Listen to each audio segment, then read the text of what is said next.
I am Mohammad Azharuddin Shaikh from Majestic Computers Education Aurangabad.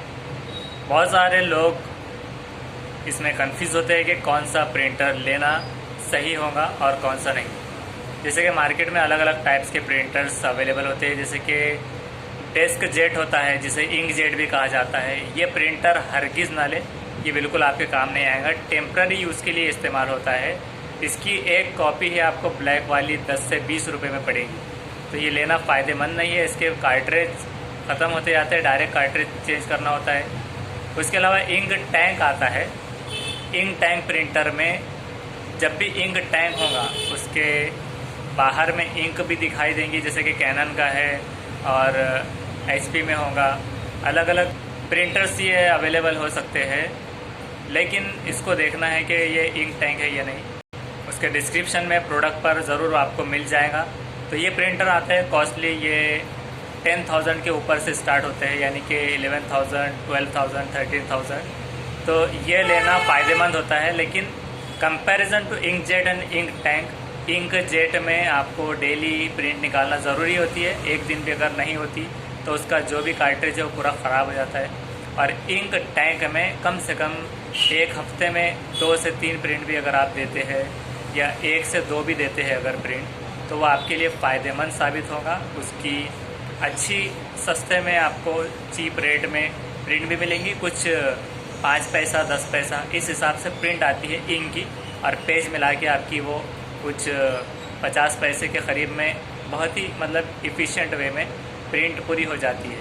Ink tank में तकरीबन black के 6,000 7,000 इस तरह से कुछ प्रिंट्स निकलते हैं, और वहीं पर कलर के भी 1,000 का डिफरेंट होता है, 6 to 7,000 के वो भी निकलते हैं। उस पर लिखा होता है प्रोडक्ट पर। और उसी तरह से लेज़र जो प्रिंटर होते हैं, लेज़र जेट भी कहा जाता है उन्हें। तो लेज़र प्रिंटर या लेज़र जेट ये HP, सैमसंग अलग अलग टाइप्स के आते हैं, जिसमें पाउडर इस्तेमाल होता है। लेज़र यानी कि पाउडर की तरफ है वो।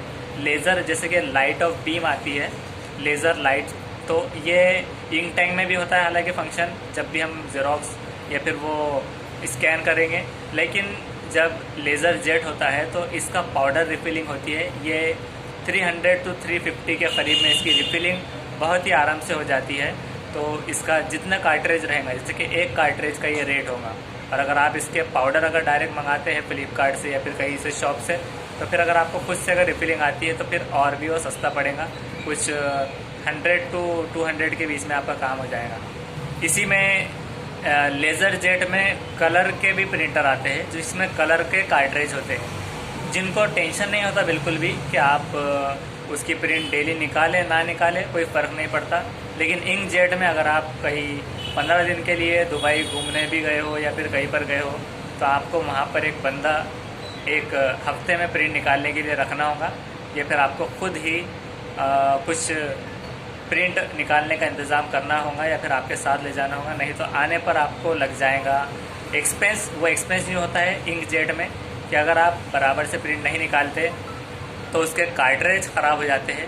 ब्लैक का कार्ट्रिज तकरीबन 1500 के ऊपर आता है, और इसके जो कलर होते हैं, कलर के कार्ट्रिज आता है 2000 के ऊपर। ये कम से कम में सर्विस चार्जेस के साथ में जो भी रिपेयरिंग वाला है वो 350 से 500 का चार्ज आपको लगा सकता है। उसी तरह से ये हो गया उसका कार्ट्रिज का।